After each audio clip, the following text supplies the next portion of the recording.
నందు ప్రియమైన నక్కపల్లి గ్రామ కాపురస్తులందరికీ మన ప్రభువును ప్రియ రక్షకుడునైన యేసుక్రీస్తు వారి అతి శ్రేష్టమైన అతి విలువైన నామములో వందనాలు తెలియజేస్తూ ఉన్నాం. దేవుడు ఇంతవరకు కూడా ఆయన కృపను బట్టి నిన్ను నన్ను మనలందరినీ కూడా కాచి దాచి రక్షించి నడిపించి ఆదరించిన విధానమును బట్టి స్తుతి మహిమ ఘనత ప్రభావములు దేవునికే చెల్లునుగాక.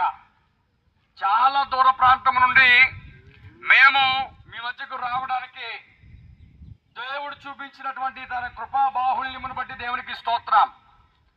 ఎందుకు ఈ మైక్ శబ్దం ద్వారా మీకు దేవుని మాటలు తెలియజేస్తున్నాము అంటే దానికి గల ప్రాముఖ్యమైన కారణం యేసుక్రీస్తు మాత్రమే.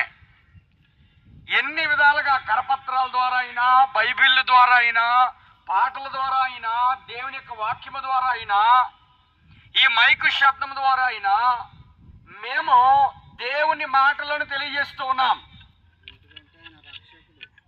చాలా మంది ఆలోచించుకుంటూ ఉండొచ్చు, ఏంటి వీరు ఈ పత్రాలు తీసుకుని వచ్చి, లేకపోతే బుక్కులు తీసుకుని వచ్చి, లేకపోతే చిన్న చిన్న పుస్తకాలు తీసుకుని వచ్చి మా బుర్రలు తింటున్నారంటే అనుకోవచ్చు.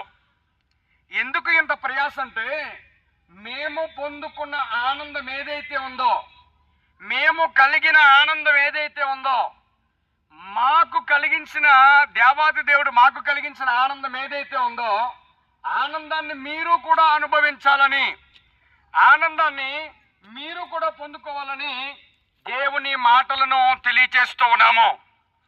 బైబిల్ గ్రంథంలో ఒక మాట ఉందండి, దేవుడు లోకమును ఎంతో ప్రేమించెను కాగా తన అద్వితీయ కుమారునిగా పుట్టిన వాని యందు విశ్వాసముంచు ప్రతివాడును నశింపక నిత్య జీవము పొందును.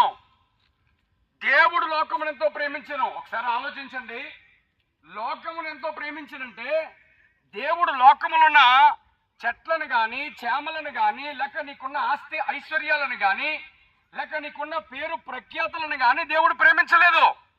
మరి దేవుడు వేటిని ప్రేమించినట్టు? లోకములో ఉన్న ప్రతి మానవుడిని దేవుడు ప్రేమించాడు. లోకములో నివసిస్తున్న ప్రతి మానవులను దేవుడు ప్రేమించాడు. ప్రేమించిన దేవుడు ఏం చెప్పాడు అంటే, ప్రయాసపడి భారము మోయిచి ఉన్న సమస్త జనులారా తిరిగి నా యొద్దకు రండి, నేను మీకు విశ్రాంతినిస్తాను. ప్రేమించిన దేవుడు విడిచిపెట్టలేదు.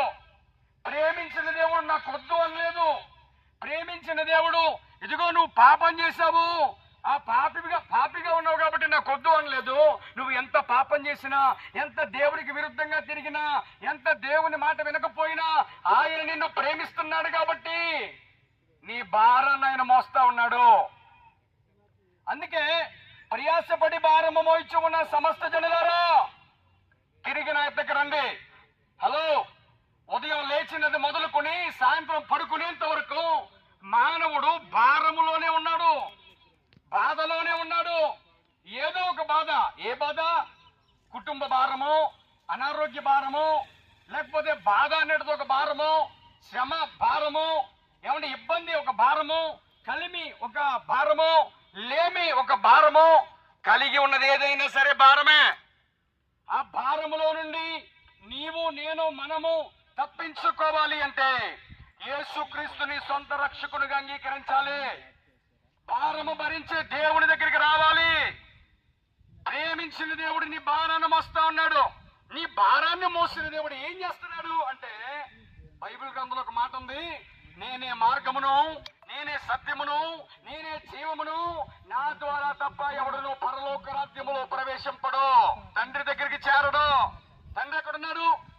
పరలోకములో ఉన్నాడు. చూడండి, లోకమును ప్రేమించిన దేవుడు, లోకములో ఉన్న మనుషులను ప్రేమించిన దేవుడు నీ భారాన్ని మోయడానికి పిలిచాడు. నీ భారాన్ని మోసిన దేవుడు నిన్ను మార్గములో చేర్చడానికి నిన్ను బలపరుస్తా ఉన్నాడు. యేసయ్యను గనుక గాని సొంత రక్షకునిగా అంగీకరించావా? యేసయ్యను గనుక గాని సొంత రక్షకునిగా ఎవరిని అంగీకరించాలనుకుంటున్నావా? అయితే నీ దేవుడు నిన్ను ప్రేమిస్తున్నాడని ఆలోచించు. అయితే నీ దేవుడు నీ భారాన్ని మోస్తున్నాడని ఆలోచించు. అయితే దేవుడు నిన్ను తన మార్గములో నిలవబెట్టి మార్గమయ్యుండి సత్యమయ్యుండి జీవమయ్యుండి పరలోక రాజ్యం చేరుస్తాడని ఆలోచించు. ఈ రోజు నువ్వు ఏ శ్రమలో ఉన్నా, ఏ బాధలో ఉన్నా, ఏ వ్యాధనలో ఉన్నా, ఎంత ఆస్తి ఉండి సుఖము లేకుండా ఉన్నా, ఆనందము లేకుండా ఉన్నా, ఎన్ని బాధలు అనుభవిస్తా ఉన్నా, ఒక మాట నేను చెప్పదలిచాను. ఇదిగో నజరేయుడైన దేవుని అంగీకరించి ఆ మార్గములో నడిస్తే దేవుడి జీవితాన్ని జీవాన్ని ఇస్తాడు. అటు కృప దేవుడు దీవించి ఆశీర్వదించి నడిపించును గాక. మీ అందరూ బాగుండాలని మీ అందరి కొరకు ఏమంటే ప్రత్యేకంగా ప్రదీప్ గారు మరి నక్కపల్లి లోపల నుంచి ఎక్కడి నుంచి వస్తున్నారు, కత్తిపూడి నుంచి పాస్టర్ ప్రదీప్ గారు ఏమంటే ప్రయాసతో వస్తూ ఉన్నారు, శ్రమతో వస్తూ ఉన్నారు. గల కారణం ఏంటో తెలుసా? ఏ ఆత్మ నశించిపోవడం దేవునికి ఇష్టం లేదు. ఆయనను అంగీకరించిన సేవకులుగా, ఆయనను స్తుతిస్తూ ఉన్న సేవకులుగా ఇదిగో మీ భారము దైవ సేవకులు ప్రదీప్ గారు మోస్తా ఉన్నారు. మీరు వచ్చి ప్రదీప్ గారి దగ్గర ప్రార్థన చేయించుకోండి. దేవుడు మిమ్మల్ని ఆశీర్వదిస్తాడు. మార్గమైన దేవుడిని అనుసరించండి, భారం మోస్తున్న దేవుడిని అనుసరించండి. దేవుడి